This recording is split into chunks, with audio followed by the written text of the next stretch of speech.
Perkenalkan, nama saya Ini kelas 11 IPA.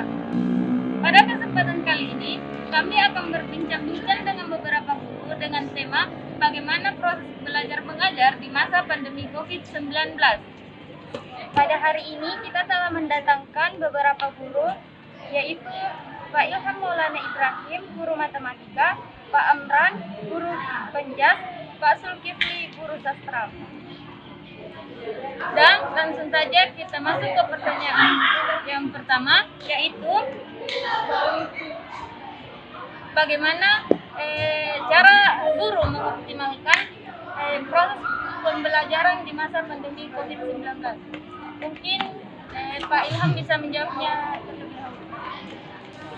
Assalamualaikum warahmatullahi wabarakatuh. Waalaikumsalam warahmatullahi wabarakatuh. Baiklah, saya akan menjawab pertanyaan tentang bagaimana cara mengoptimalkan pembelajaran di masa pandemi. Karena di masa pandemi ini otomatis kita terbatas untuk pertemuan tatap muka. Baiklah, yang pertama itu karena saya adalah guru matematika, dengan caranya saya adalah saya membuat video pembelajaran. Saya menjelaskan bagaimana cara-cara menyelesaikan suatu soal. Kemudian saya berikan kepada siswa saya. Kemudian setelah itu saya memberikan latihan guna untuk mengetahui bahwa sejauh mana keefektifan video pembelajaran tersebut. Kalau dari saya sebagai guru matematika seperti itu.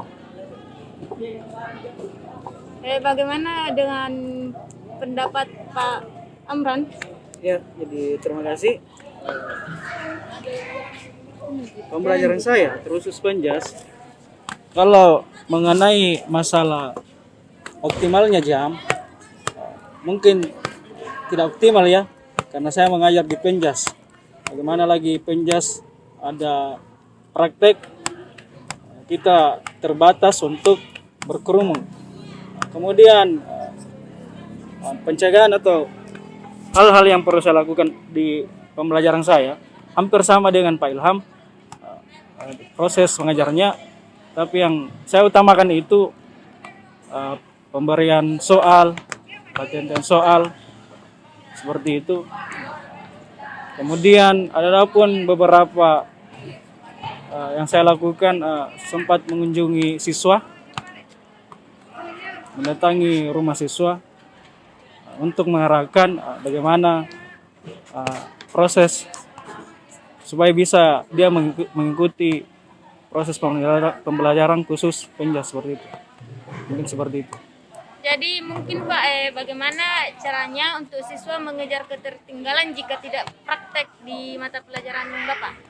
Ya, mengenai hal itu saya akan mengkontak secara pribadi, menghubungi secara pribadi apa syaratnya supaya bisa nilainya tuntas penjas ya. Ada seperti itu. Bagaimana Pak? Oke, melanjutkan jawaban-jawaban dari Bapak Guru yang mana sudah disampaikan tadi terkait pembelajaran di masa pandemi seperti saat ini, dan mudah-mudahan kedepannya dengan keadaan yang seperti ini cepat berlalu dan berakhir. Jadi siswa yang paling dibutuhkan oleh seorang siswa itu adalah motivasi. Jalannya sebuah pembelajaran yang optimal adalah motivasi yang belajar dari rumah. Sekalipun dari rumah, kalau ada motivasi baik dari gurunya mau dari orang tua, itu sangat baik.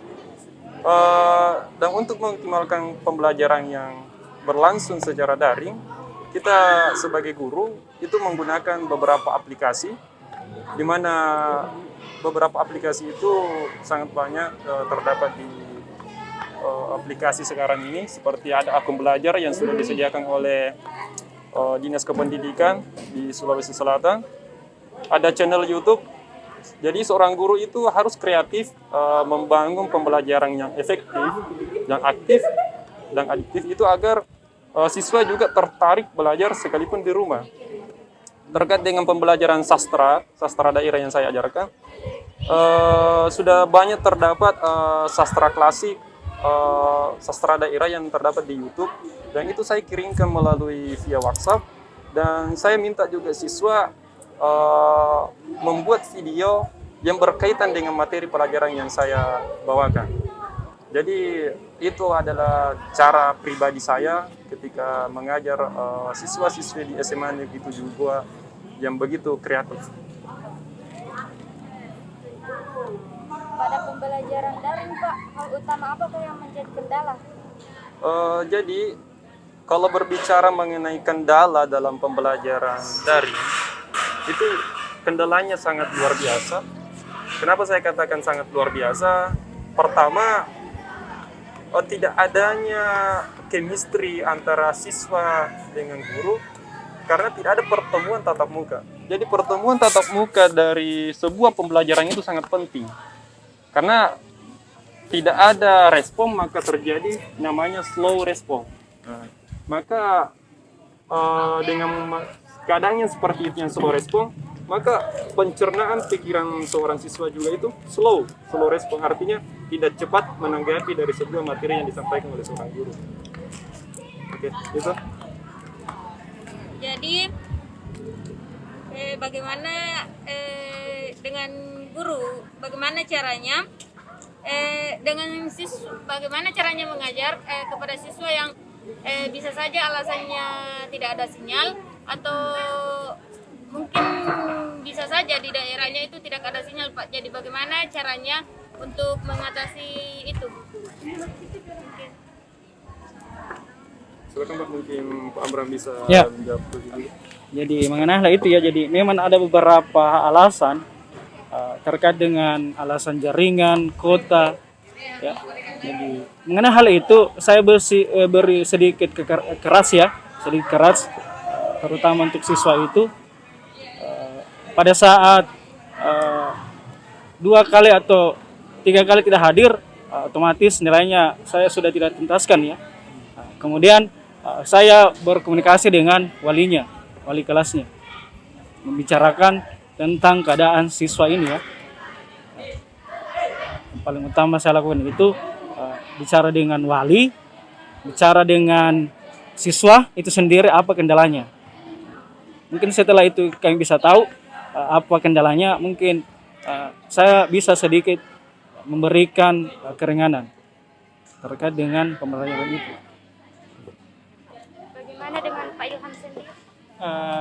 Ya, jadi memang di masa pandemi ini kita tidak bisa pungkiri bahwa karena situasi yang seperti ini sehingga siswa itu tidak ada motivasi belajarnya. Karena tidak adanya motivasi belajar sehingga biasa siswa seolah-olah beralasan bahwa tidak ada kotanya, tidak ada HP-nya, segala macam. Nah, caranya saya adalah saya berkoordinasi dengan wali kelasnya bagaimana cara mencarikan solusi. Misalkan untuk siswa yang tidak ada HP-nya, bagaimana caranya dia bisa belajar daring dengan cara dia meminjam HP tetangga atau saudaranya.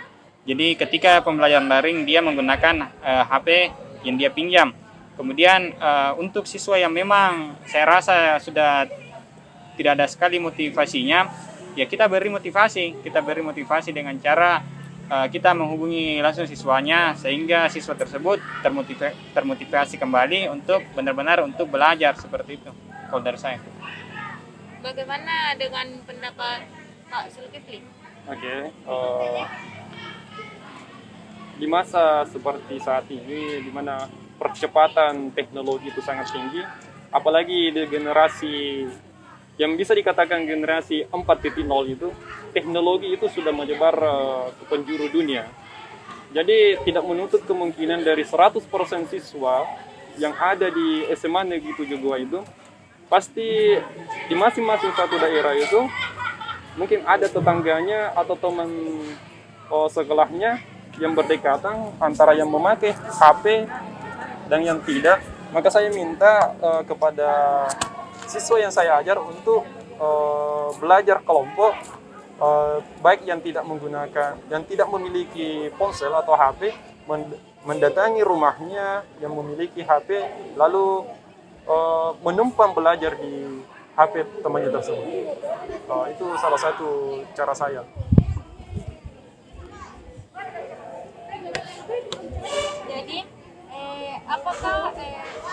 dengan proses pembelajaran daring, apakah banyak perubahan dari sikap siswa Pak atau bagaimana? Wah, kalau berbicara mengenai sikap, jadi sikap seorang siswa itu yang paling hal utama yang harus dinilai oleh seorang guru. Jadi sikap itu adalah nilai utama bagi saya pribadi.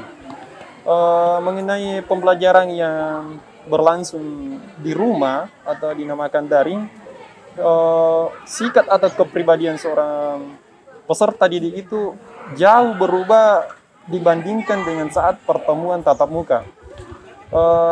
Kembali dengan pertanyaan awal tadi bahwa di balik pembelajaran yang non tatap muka, maka siswa juga itu slow respon dan tingkat kesopanan siswa dan kedisiplinan siswa itu berkurang. Contoh, pada saat pembelajaran diadakan di lingkungan sekolah, maka seorang siswa itu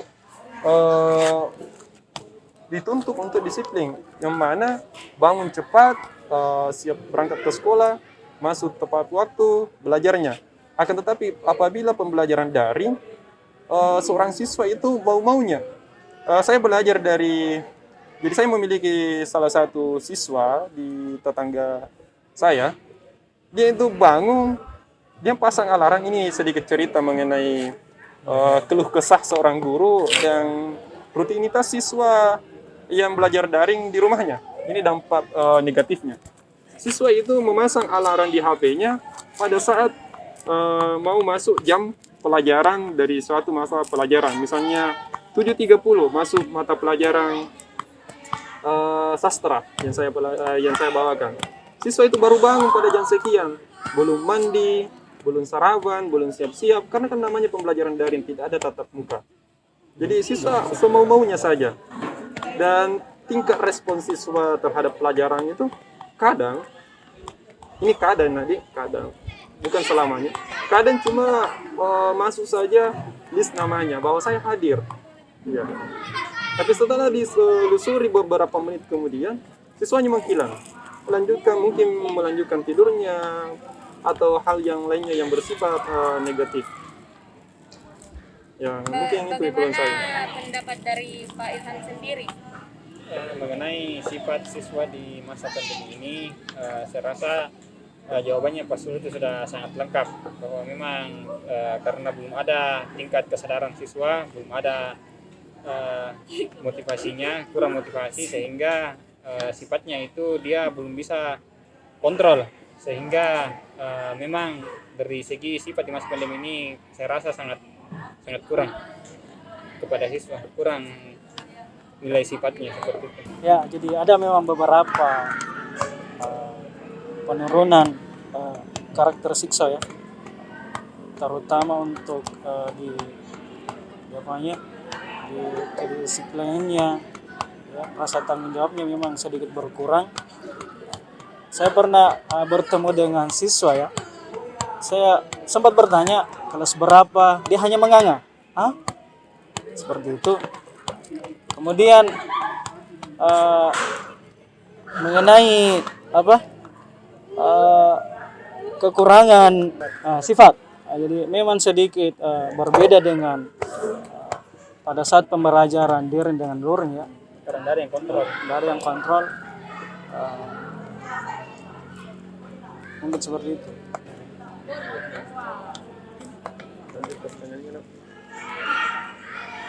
Bagaimana prestasi belajar siswa atau menurun?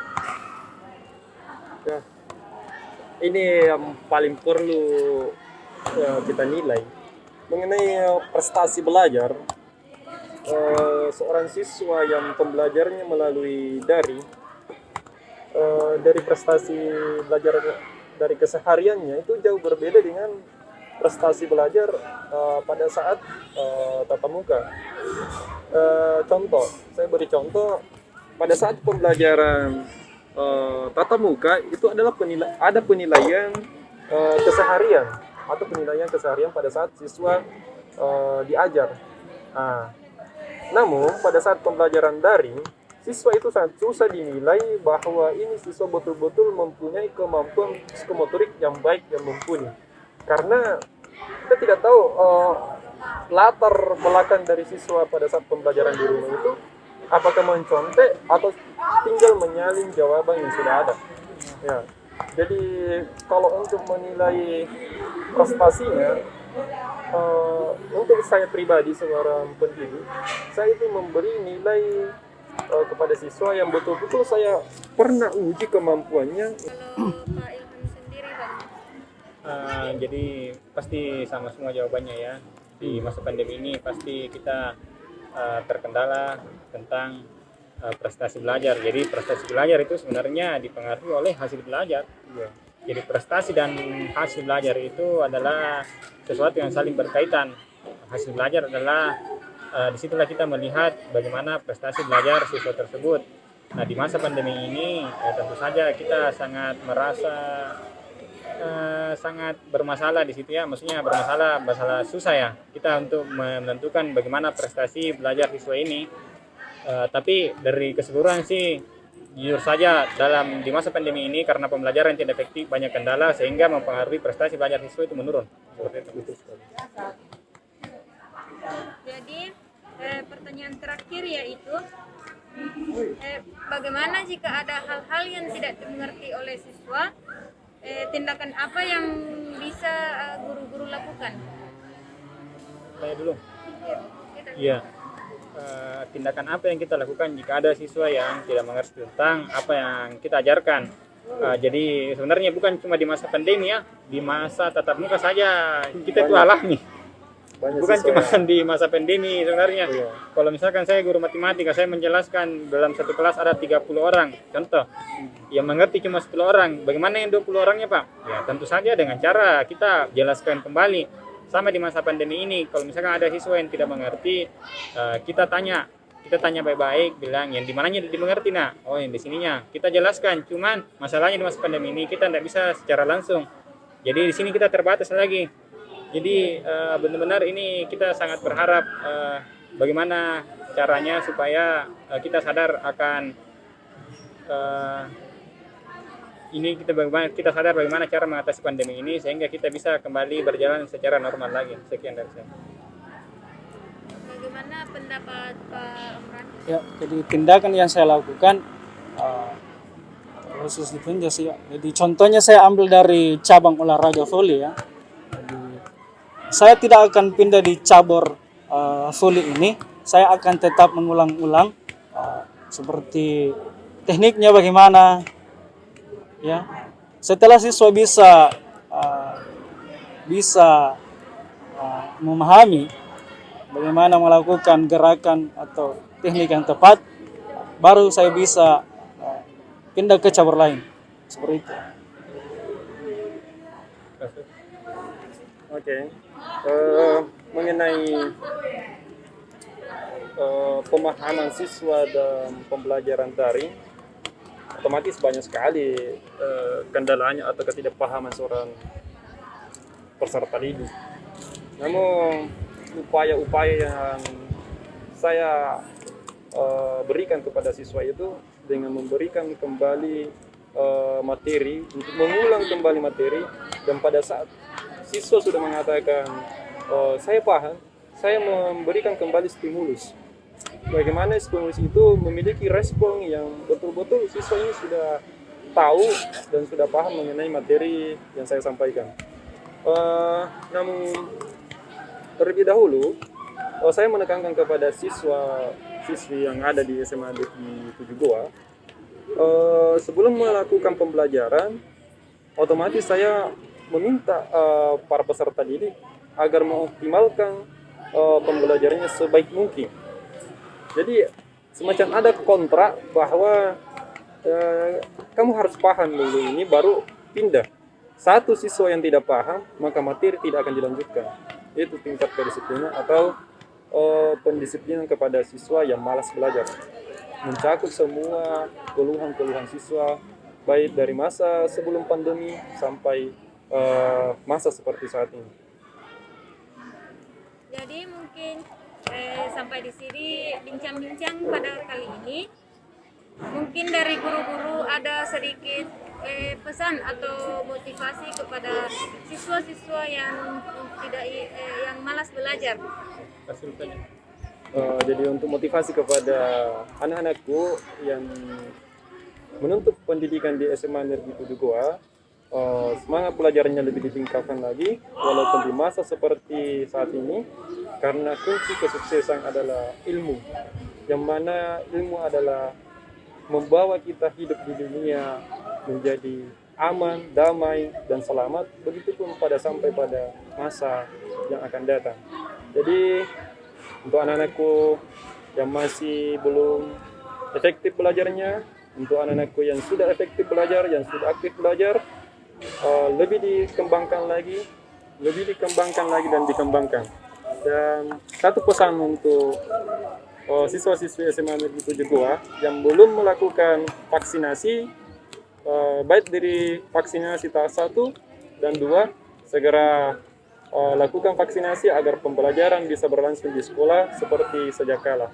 Itu saja imbauan dan motivasi dari saya.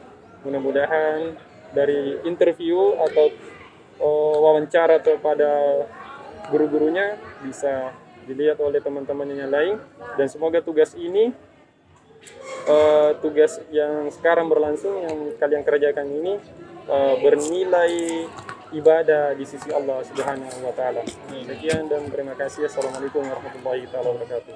Ya. Jadi sampai di sini. Sedikit bisa. Iya. Ya, jadi sedikit ya. Jadi untuk kesuksesan belajar kita, jadi saya mohon meminta bantuan dari pihak guru, siswa, dan orang tua, karena kami bukan apa-apa tanpa bantuan dari siswa ya. Jadi memang akar dari sebuah pendidikan itu pahit, tapi buahnya itu manis. Jadi mungkin itu ya. Nah, kemudian pesan saya yang terakhir, yang belum vaksin, yang tidak vaksin tidak keren ya, seperti itu. Tidak vaksin tidak Belum keren. vaksin, belum Ya. keren. Belum vaksin belum keren. Kalau saya pribadi, satu pesan saya melengkapi untuk seluruh siswa, jangan lupa untuk bernapas. Ya, jangan lupa untuk bernapas. Jangan lupa untuk bernapas. Ya. Jadi mungkin sampai di sini saya akhiri dengan saya mengucapkan banyak terima kasih kepada guru yang telah menyempatkan dirinya untuk bisa ditanya-tanya. Dan assalamualaikum warahmatullahi